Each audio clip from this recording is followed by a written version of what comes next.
샬롬. 오늘도 하나님의 인애를 소망하며 하나님을 소망하는 성도님들께 평안의 인사를 나눕니다.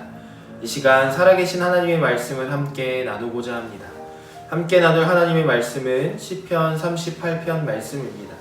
우리 긴 말씀 중에서 제가 1절부터 4절 또 마지막 21절, 22절을 함께 읽도록 하겠습니다. 제가 말씀을 읽겠습니다. 여호와여, 주의 노하심으로 나를 책망하지 마시고 주의 분노하심으로 나를 징계하지 마소서. 주의 화살이 나를 찌르고 주의 손이 나를 심히 누르시나이다. 주의 진노로 말미암아 내 살에 성한 곳이 없사오며 나의 죄로 말미암아 내 뼈에 평안함이 없나이다. 내 죄악이 내 머리에 넘쳐서 무거운 짐 같으니 내가 감당할 수 없나이다. 21절, 22절입니다. 여호와여, 나를 버리지 마소서. 나의 하나님이여, 나를 멀리하지 마소서. 속히 나를 도우소서. 주 나의 구원이시여. 아멘. 오늘 성도님들과 함께 살펴보는 시편 38편은 시편의 장르 중에서 애가로 분류됩니다. 애가는 슬피 탄식하는 시입니다.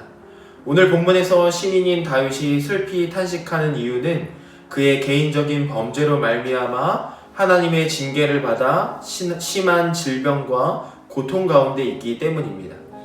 다윗은 자신이 받고 있는 고통이 하나님의 징계와 책망으로 인한 것이라고 인식하고 있습니다. 그래서 18절에 다윗은 이렇게 고백합니다. 내 죄악을 아뢰고 내 죄를 슬퍼함이니이다. 다윗은 지금 자신에게 찾아온 질병이 자신의 죄악 때문이라고 인정하고 참회하고 있습니다. 한 가지 기억할 것은 모든 질병이 죄로 말미암아 오는 것은 아닙니다.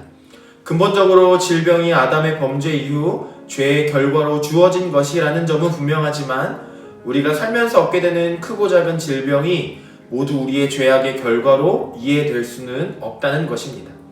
그러나 본문에서 다윗이 자신이 당하는 질병과 고통을 자신의 죄악의 결과로 이해하고 하나님의 징계로 받아들이고 있다는 것은 분명합니다.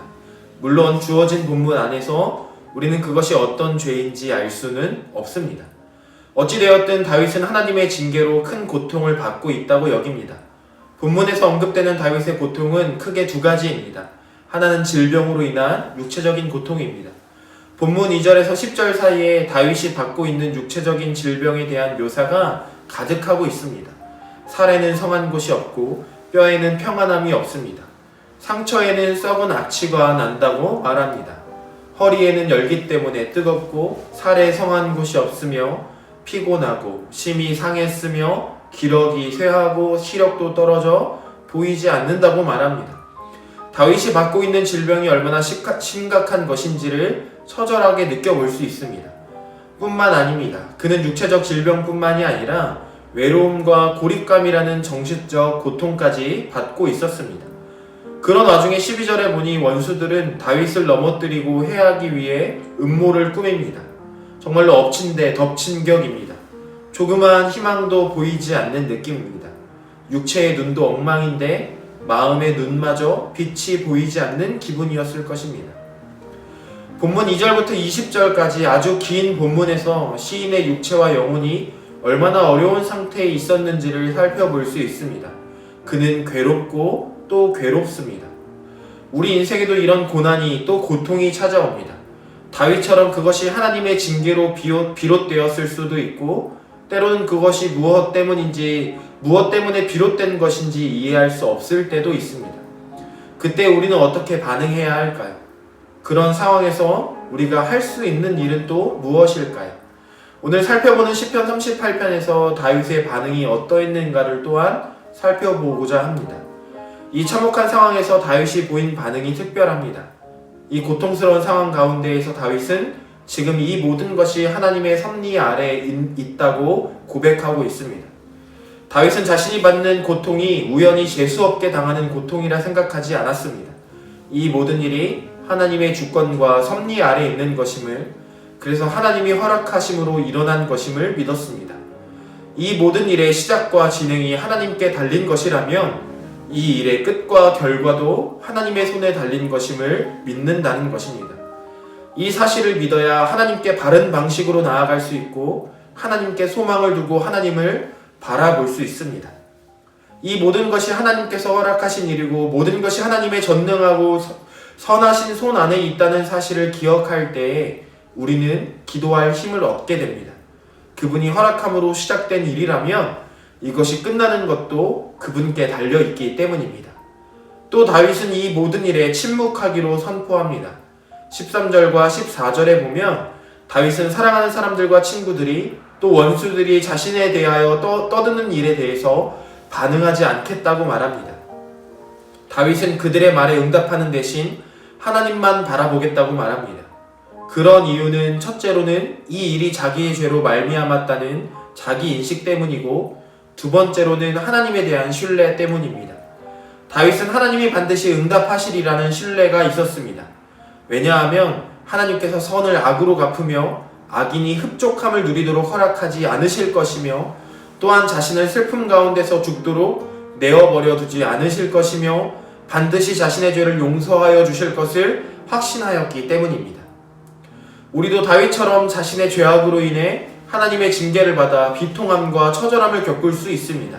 물론 모든 성도님들에게 자신의 죄악으로 인한 것이 아닌 그 고난이 있음도 분명히 선포합니다.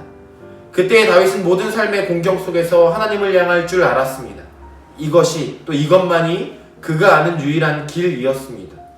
그것이 바로 신앙입니다. 사랑하는 성도 여러분, 이와 같은 때에 우리의 마음이 또 다윗의 마음이 어디로 향하고 있었는지를 살펴보아야 합니다. 신앙은 힘들고 외롭고 고통스러울 때 하나님의 말씀 속으로 우리를 데려가고 하나님께 대한 호소하는 기도로 우리를 인도합니다. 이런 신앙은 우리가 참으로 하나님을 아는 자임을, 또 하나님을 신뢰하는 자임을 드러내줍니다. 무슨 일을 만나든지 하나님을 향하고 하나님께 나아감, 그것이 바로 신앙의 참 모습입니다. 오늘 말씀을 통해서 우리가 배워야 할 것이 있다면, 우리가 깨달아야 할 것이 있다면 바로 다윗의 그런 모습일 것입니다. 다윗은 하나님 앞에 징계함으로 벌을 받고 고통을 당하였습니다. 그러나 그는 그 가운데에서 하나님을 붙들고 하나님을 신뢰하였습니다. 우리가 하나님의 징계로 인해 고통을 당하든지 아니면 이해할 수 없는 어떤 일로 고통을 당하든지 우리 또한 다윗처럼 참 신앙인의 모습으로 하나님을 신뢰하고 하나님을 붙들며 하나님께만 기도해야 할 줄 믿습니다. 제가 기도하겠습니다. 사랑의 하나님, 감사합니다. 하나님, 우리가 무슨 일을 만나든지 모든 것이 다 하나님의 섭리 아래 있음을 내가 믿음으로 고백합니다.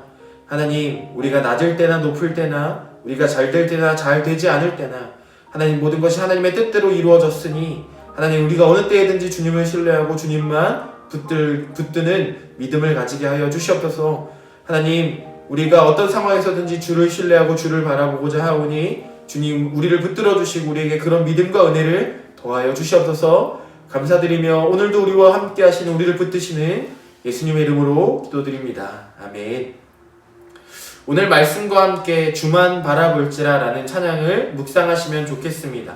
언제, 어느 때나 어느 곳에서나 주만 바라보는 굳센 믿음과 신앙을 가지고 오늘도 살아계신 하나님을 신뢰하는 오늘 하루가 되시기를 간절히 소망합니다.